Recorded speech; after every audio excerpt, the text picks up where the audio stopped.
नमस्कार बंधुरा देखो आमी छादेर गाछ करार जोन्नो पर्याप्त जैब माटी सार किभाबे तैरी करी।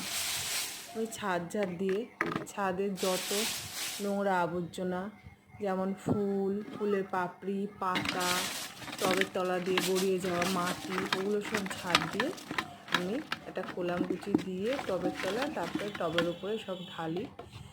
তার উপরে সবজি সমস্ত খোসা এনে আমি তার উপরে দিয়ে দিই। তার উপরে অল্প কিছু মাটি ঢেলে দিয়ে মাটিটাকে সুন্দর করে ছড়িয়ে তার উপরে অল্প জল দিয়ে আমি একটা ঢাকনা দিয়ে 15 দিন ঢেকে রেখে দিই। 15 দিন পরে সেটা আমি একটু উল্টে পাল্টে দিই।